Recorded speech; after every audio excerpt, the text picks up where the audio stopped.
outside of Environmentaland. I just got a tour from Eric, which I'm about to show you. I had no idea what to expect, but the little expectations that I had were definitely exceeded with this. It is so cool. It is so great that it's here. It's too bad it's only for a limited time, but you definitely have to come down here and check it out. If you have kids, this is a great place to take them.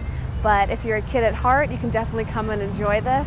Get yourself over to Hollywood and Highland and check out Environmentaland. My name is Eric Ritz. I am the Executive Director for Global Inheritance, and what we have here is Environmentaland. And Environmentaland is the first quote-unquote environmental theme park, but it's actually more of an interactive museum. We just use the term theme park because it is based in Los Angeles and because we are technically at a mall. And we figured that it was probably going to be an easier way to attract people. What we did is we've done so many different sort of activations and programs and exhibits for various events like X Games and Coachella. We thought it'd be really cool to bring everything kind of under one space for the first time and kind of show people some of the exhibits that haven't been able to come to these events and just really get people excited about a lot of these issues. And for us, you know, kind of creating this whole experience wasn't geared towards the, you know, sort of the choir. We kind of looked at who is the audience that is least educated, but also open to new ideas, and trying to get them excited about the potential of any number of issues, anything from recycling to water conservation to alternative energy. So I'll kind of walk you through this real quick. What we have is our program, so people come here, they read about different programs. As you can tell, it's a little dark in here, but we're trying to be you know, sort of aware of how much energy we use. People go through the space and they collect stamps by basically going through a list or a group of obstacles or challenges. And then afterwards they go over to the Redemption Center and they're able to buy different items with that. And then what we're starting on October 13th is a promotion of the person who accumulates the most points for a day. They receive festival tickets for one of the big festivals. So everything like Coachella, Treasure Island, Rothbury, Fish. What else do we have? Food and Music Experience. Yeah, so it's they're getting $1,200 festival tickets. Wow. So it's hopefully it's a big, you know, big incentive and a big reason why people want to come down here. And hopefully once they get here, there's more noble reasons to be here besides show ticket. So what we have over here is a promotion we did recently with Pearl Jam. It's a Pearl Jam hand crank listening station, where you can actually power the album and listen to it. You use the hand crank to generate a charge to then be able to listen to the album. So that was a lot of fun, and then people move on. And what we do is we have stopwatches. They have to go and pedal that for a minute, and they come over to the energy seesaw. And they jump on the energy seesaw, and either if they're with a friend, they kind of, you know, them and their friends team up, or we always have our lovely staff that can, you know, help out too at the same time. So if they're able to go and you know, ride on the seesaw for a minute and not fall off or charge, you know, one bar of my phone, then they move on to the next exhibit. What we have here is we have two of the golf carts from our Coachella collection called 18 and Up, which we did last year. And this is a solar-powered Paul McCartney golf cart, and this is a wind-powered Turbo Negro golf cart. Wow. So, this is a lovely design that Iris is our design partners, and they're also two of their staff are also on our boards. You move on to the energy box or the Tour to Energy and the light boxes, and people jump on these bikes, and they can either power a device like an iPod or a cell phone, or we also have a challenge where people are powering, you know, this light box, and it shows you how much energy you're generating from riding the bike, and then at the same time you're powering this LED light or this CFL light. It shows you, and of course, you know, LEDs are the easiest and CFLs are second, you know, aren't as easy but not horrible, and incandescents are like hell. We have a spin and shake class where we do exercise classes, and we have a spin instructor, and you can make your smoothies, and we have a DJ. Over here we have Wasted on the Clock, and people are able to go and kind of be given a basket of items, and they have to decide which you know, where each item goes, and for every item they get correct, they get a point. So that's kind of fun, and again they have 30 seconds to kind of get as many items in the boxes correctly as possible. We have a quiz over here where people take their quiz, and the quiz is actually printed on the back of a used piece of paper, and then after they take the quiz, they actually make their quiz into a paper airplane. and they come over here and compete in the recycled paper airplane throwing contest. And this is something we did with MIA last Coachella, which was a huge hit, and we also did it with Stagecoach.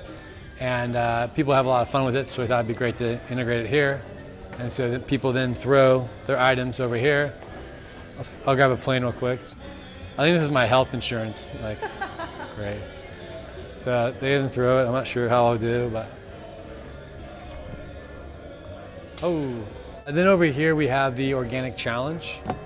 And basically people have to test a food item and then they tell us if it's organic or not. And so far we've pretty much had about 85% of the people prefer organic. A lot of people are surprised that they taste very similar. Or there's not like necessarily a drop in taste quality. Over here we have the recycle planetarium. And there's a hand crank light that duplicates the northern hemisphere. And then we have desert mini golf. So the idea around this is to kind of turn off the sprinklers, or if somebody turn off the water in Palm Springs, what golf would be like. And so this is kind of that format over here.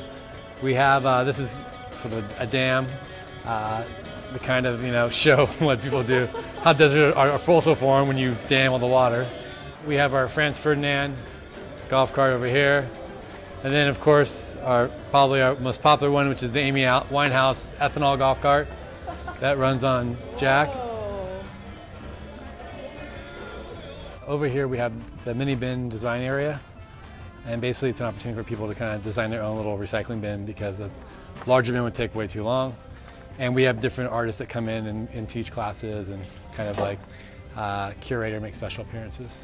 Then over here is your redemption area, where you go in here and you can get all sorts of interesting things, from skateboard decks to organic shirts to Simpsons paraphernalia, reusable water containers, and all sorts of kind of fun things. Not all of it's eco-friendly, unfortunately, because we're trying to reach a very broad audience. We do a lot of, we get a lot of stuff from the studios and things of that nature. And I'm not sure how sustainable a Benjamin, Button autograph poster is, but like, people will do a lot for it. So I guess it's the end result, and sometimes you have to take a small step backwards as far as sustainability is concerned to make 5 steps forward. And since we have Netflix memberships are given away, or a PlayStation video game, or an autograph poster from one of the big films, all of a sudden they're a lot more excited. And then from there we're hoping that the light bulb goes off and goes, wow, there's more to, this is great, but there's even more that's out there than more that I can do as an individual. Our whole concept around this one, around Environmentaland, was to kind of skew a little bit older, and then have kids who want to be like their older brother or sister show up, because it's easier to attract younger kids if you have if you design it or create it in a way a little bit more hip. Whereas if you play it to to school kids, 8 and 10, the older people will never go in because they feel like it's childish. I think we get people from all, every kind of walk of life. Definitely, I think with the seesaw, that's a magnet for kids or drunk people. And how much does it cost to come in here? It's for students, which pretty much is anybody 18 and under. It's $3. Oh, wow. If you take the subway or bus, you could be any age and it's only $3. And then we're going to do like special days where it's free, or we also have group rates. We're going to be here pretty much the rest of the month. We may have to close up a little bit earlier depending on our agreement with the space, just because there's another company coming in and we have to be sort of, they've actually, Hollywood Highland gifted us the space, so wow. We've been really fortunate that way. We want to kind of actually have this be a touring sort of concept where we go to a different place every year. So I think we're just kind of figuring out right now where we're needed most and what's most realistic. I still wouldn't mind another year of sort of fine-tuning the space before we really go after a harder audience. Like it's always nice to play a few home games before you go on the road. Yeah, exactly. So I think going to Portland would be a nice home game, similar to LA, and then we'll go and really tackle a tougher market. Great. So.